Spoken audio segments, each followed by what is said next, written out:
Почитувани гледачи, вие сте со регионалните вести на телевизија Кисиме Нада. Во нив ќе гледате.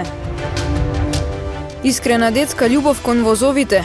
Приказна на 4,5 годишниот гостиварец Давид Петковски. Водичите од Полошко во недела на Тетовското кале ќе организираат презентации од повеќе планинарски теми. Женскиот фудбалски клуб Љуботен во своите редови донесе интернационалка од Бразил.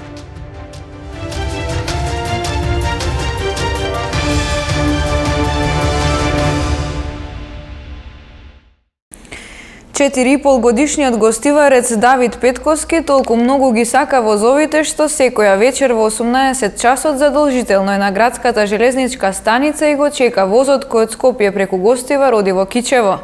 Железничарите му подариле капа и знак, со кој заедно со нив му сигнализира на возот за застанување и тргнување.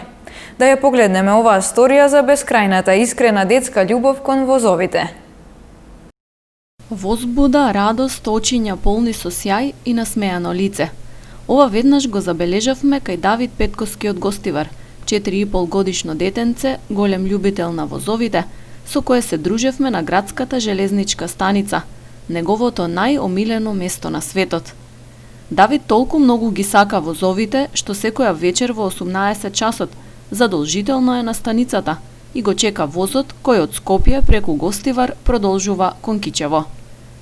Железничарите веќе многу добро го познаваат и го направиле свој колега. Му подариле капа и знак, со кој заедно со нив сигнализира на возот за застанување и тргнување на станицата. Да ми е убав и не го допирам возот. Како го допираш возот? Со ова црвено теком ги. Кој ти го даде то? Чичко Саше, чичко. И возот од каде доаѓа, покажи ни? Од Андека, од Кривина. Многу е брз. Многу е брз. Убаво ти е кога доаѓа возот и го допираш? Да. Се радуваш? И новиот. А што сакаш Дедо Мраз да ти донесе за Нова година? Пакетчиња. А вовче сакаш да ти донесе? Да. Имаш вовчиња дома? Да. Полно. Ке го допреме сега заедно возот кога ќе дојде? Не. Само ти? Само ја. Овој ритуал да ја посети железничката станица и да му даде стоп и старт на возот за Давид трае околу 1 година. Колку и да се зафатени, какви и да се обврските и без оглед на временските прилики, родителите мора да најдат време да го донесат покрај пругата или пак да ги ангажираат дедовците и вујкото за тоа. На Давид љубовта кон возовите му се појави лани, така, кога го натера свекорми да одат до Кичево само да се возат со возот. И од тогаш ние идеме секој ден во 6 и 10 да го пречекаме возот, да го допреме и да го пуштиме. А од каде му се роди идеја? Од каде му се роди? Па идевме често тука и ги гледаш. И мамо, сакам да имам воз, кога ќе пораснам сакам да возам воз и сакам да имам воз. Мој воз да имам. И од тогаш може и вика многу се брзи возовите, сакам да возам воз, брз ми е, многу ми е убав. И тој самиот ви кажа зошто е тоа, зошто ги сака возовите и дома имаме и играчки возови на колекција. Секогаш во продавница кога одиме воз мораме да купиме. Верувале или не, Давид од колегите железничари деновиве доби и прва плата, која решил да ја штеди. Најмалиот железничар на светот на крај ни рече дека ќе продолжи да доаѓа на станицата секоја вечер, а еден ден ќе си го исполни сонот и ќе вози свој воз. 11 декември е светски ден на планината. Тој период се организираат низа активности за одбележување на денот. Водичите од Полошкиот регион во недела на Тетовското кале ќе организираат презентации од повеќе планинарски теми. Во време на пандемија од Комисијата за водичи велат дека заинтересираност за обуки има, а се почитуваат и протоколите за заштита. Во време на пандемија планината е бегство за многумина. Престојот на отворено во природа, експертите го советуваат како придобивка и за физичкото и за менталното здравје. По повод Светскиот ден на планината 11 декември, низ целиот свет се организираат различни активности. Лиценцираните планинарски водичи од Полошкиот регион пак ќе организираат презентации на неколку теми од планинарењето во недела од 11 до 13 часот на Тетовското кале. Презентациите се наменети за членови на планинарски клубови, за водичите, меѓутоа и за сите оние што се заинтересирани, што евентуално би сакале да почнат да се занимаваат со планинарење и за целата јавност. Во недела ќе биде презентирана техничка опрема и лична опрема за планинарење во зимски услови. Потоа тимот за спасување од планина при дирекцијата за заштита и спасување ќе ја презентираат нивната опрема. Така да овие презентации се интерактивни на некој начин, затоа што сите оние што ќе дојдат, ќе имаат можност физички да ја видат опремата што е неопходна за планинарење во зимски услови по-конкретно и да се запознаат со истата. И планинарењето е активност за која во 2020 година исто така се изработени протоколи за заштита. Председателот на Комисијата за водичи Горан Николовски вели дека сите мерки се почитуваат, а посветено се работи на обучување на планинарските водичи, ориентација со компас и мапи, правење за солништа, движење низ опасни терени, искачување на карпи како и прва помош, се дел од лекциите кои водичите треба да ги совладаат. 2020 година ни донесе многу предизвици. Од една страна не затвори во простор од кој што често сакаме и да излеземе, а планините тоа ни го возможуваат. Меѓутоа, како безбедно да се движиме на планините? Како безбедно да стигнеме до некој планинарски дом? Како безбедно да се движиме по некоја планинарска патека? За тоа Федерацијата за планинарство на Македонија има планинарски водичи. Планинарските водичи се дел од планинарските клубови кои ги има скоро 43, односно 44 низ цела Македонија. Во Федерацијата имаме регистрирано 114 планинарски водичи, од кои што 97 ни се за 3 сезонски акции, кои што не опфаќаат зимска сезона, а имаме и преостанатите ни се зимски водичи, кои што се специализирани со обуки за водење во зимска сезона. Во последните 8 години сме направиле 14 обуки, кои што присуствувале околу 350 кандидати. Од нив имаме 117 водичи кои што се искусни и кои што безбедно може да ги водат луѓето на планина. Обуките за зима обично ги правиме крајот на февруари, почетокот на март и омиljene дестинации ни се Попова шапка за обуките и Баба планина, а на лето тоа го правиме во летни услови најчесто повторно или на шапка, Попова шапка, или на Баба планина.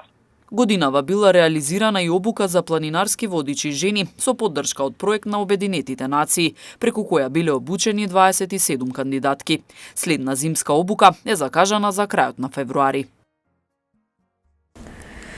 Од партијата Демократска обнова на Македонија денеска одржаа пресконференција на градскиот плоштад во Тетово.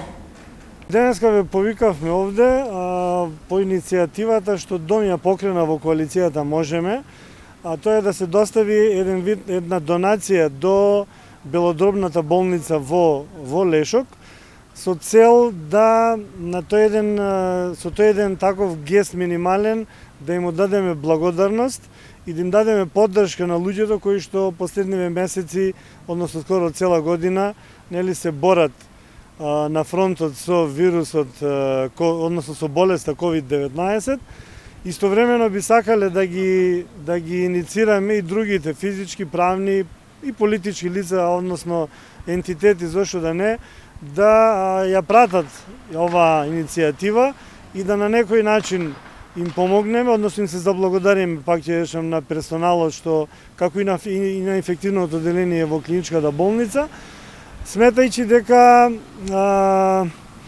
нема да пополниме многу, меѓутоа ќе им дадеме храброст и дополнителен мотив и елан да издржат во битката.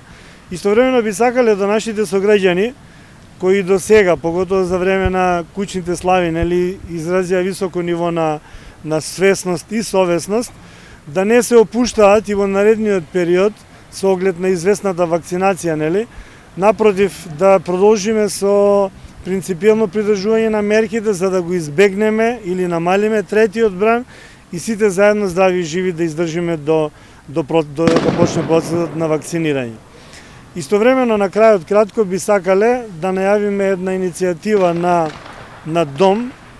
Тоа ќе биде една иницијатива во која што ќе се обидеме да презентираме идеи со кои што нашиот град сметаме дека би требало и може да се врати на урбаните патеки, односно повторно на градските патеки, да речем, затоа што до сега мислиме дека доста скршна од тие градски патеки.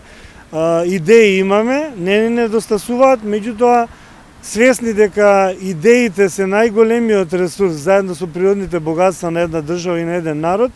Во оваа прилика ги повикуваме сите наши сограѓани да ни се приклучат, да не контактираат, да изложат своји идеи и видувања, затоа што спроведувањето на било што ние ќе иницираме или заедно ќе иницираме, ќе бара и критична маса на луѓе, чија што енергија ќе се артикулира и се надевам во наредниот период, можеби дај Боже во наредниот мандат во локалната самоуправа, ќе успееме градот да му ја вратиме она, нели, градска амбиенталност, односно градска атмосфера. Полицијата и пазарниот инспекторат синоќа затвориле угостителски објект во Тетовско, кој работел по дозволеното време. Во локалот биле затекнати и странски државјанки, а кај двајца од гостите била пронајдена дрога.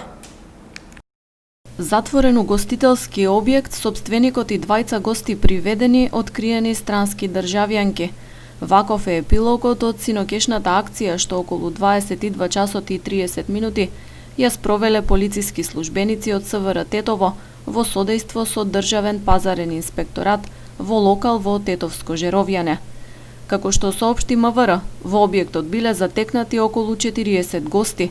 Од слобода биле лишени сопственикот на објектот поради постоење основано сомнение за две кривични дела: непостапување според здравствените прописи за време на епидемија и трговија со луѓе, како и двајца гости кај кои била пронајдена прашкаста материја и марихуана. Воедно биле затекнати и 7 државјанки на Србија, една државјанка на Бугарија и 2 наши државјанки кои работеле во угостителскиот објект. И девојките биле лишени од слобода.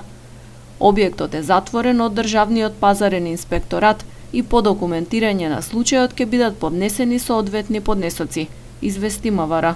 Полициските податоци за изминатото денонокие говорат дека на подрачјето на Тетово биле издадени 91 ново решение за изолација, додека во Гостивар 87.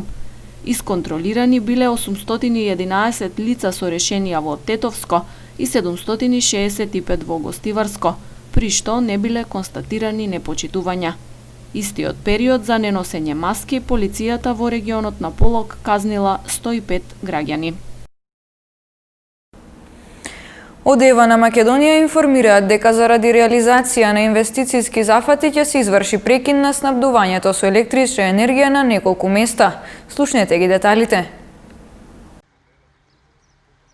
Од ЕВА на Македонија со соопштение за деновите и термините во кои ќе биде прекината електричната енергија заради реализација на инвестиционите зафати за подобрување на квалитетот во снабдувањето со електрична енергија. Така без снабдување ќе останат населените места кои припаѓаат на следните кориснички енергоцентри. На 15 декември од 9 до 15 часот струја ќе нема во делот село Теарце, како и во објектите кои се наоѓаат на патот Тетово-Јажинце. Во Гостиварскиот регион пак исто така на 15 декември од 9 до 13 часот електрична енергија ќе нема во делот село Чајле, краткотрајно 15 минути во цело село Чајле, село Балиндол и делот населба Питарница. Дополнително на 15 декември од 9 часот и 30 минути до 15 часот струја ќе нема во делот село Железна река. Екипите на електродистрибуција ќе работат на реконструкција и модернизирање на дистрибутивната мрежа на наведените локации, стои во соопштението. Женскиот фудбалски клуб Љуботен од Тетово со големи амбиции го очекува продолжението од сезоната, откако во своите редови донесе интернационалка од Бразил, а се очекуваат уште неколку квалитетни засилувања. Женскиот фудбалски клуб Љуботен од Тетово со високи амбиции го очекува продолжението од сезоната во првата женска фудбалска лига на Македонија. Тетовскиот клуб досега доведе 2 засилувања. Младинската репрезентативка на Македонија Сања Митревска се врати во Љуботен после 6 месеци поминати во АС Юнајтед од Струга. Новост е и пристигнувањето на бразилската интернационалка Беатрис Тарантино, или популарно наречена Роналдиња, бидејќи и според физичкиот изглед многу наликува на бразилската фудбалска звезда Роналдињо. Па со оглед на тоа што касно започнавме со први припреми, касно се консолидиравме, нашата прва цел за есенскиот дел беше 15 бода, што ја освои. Можеше уште некој бод повеќе, но во главном целта пред почетокот на есенскиот дел е остварена. 15 бода беше цел, 15 се оствари. Значи, во активно сме вклучени на пазар за пронаоѓање на засилување. Во моментот веќе договорено и завршена процедурата за една, станува збор за Сања Митревска од АС Юнајтед Струга ни доаѓа. Денеска ја промовираме и второто, да речем, најголемо засилување. Ни доаѓа од Бразил, она ќе биде првата бразилка што играла во Македонија. Ни доаѓа од клуб од Австрија, нејзин последен клуб беше во Австрија, но заради короната и ситуацијата што беше, мораше да се врати назад во Бразил. Успеавме да ступиме во контакт и најдовме договор. Денеска ќе биде промоцијата нејзина. Во тек на завршни преговори сме со уште 2 до 3 интернационални засилувања. Значи 99% од работата е завршена со репрезентативката на Босна. Во моментов завршни преговори се водат со една репрезентативка на Србија и исто уште еден играч од Србија.